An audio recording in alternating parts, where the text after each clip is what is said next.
Le pire semble passer pour les éleveurs de bétail de la région.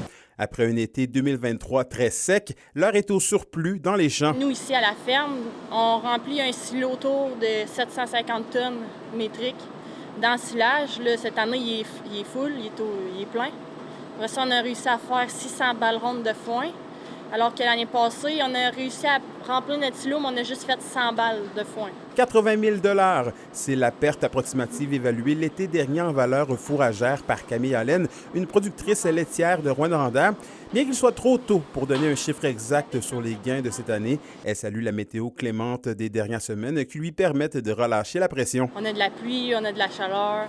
Fait que aussitôt qu'on coupe le foin est porté à tout de suite commencer sa croissance pour la prochaine coupe. Vous les voyez, ces grands champs verts autour de moi. Eh bien, les agriculteurs touchent du bois pour les conserver, puisqu'il faut savoir, la saison n'est pas terminée et qu'ils sont encore à la merci de Dame Nature. Dans le coin de la Sarre, là, il y a encore des séquelles de l'an passé parce que le déficit hydrique était tellement fort. Puis je sais qu'il y a un secteur aussi dans le sud du Témiscamingue qui a eu quand même beaucoup de sécheresse, là, c'est l'an passé. Là.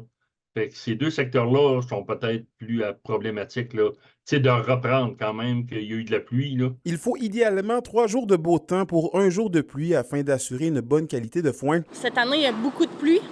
Fait que ceux qui font du foin sec, c'est extrêmement difficile parce que ça prend une grande période de temps sans pluie. Camille Allen avoue avoir appris de la saison dernière. Elle avance également qu'un changement dans les pratiques sera nécessaire pour éviter d'éventuels scénarios catastrophes. Pour les prochaines années, je vais attendre au moins après la deuxième coupe avant de vendre mes surplus.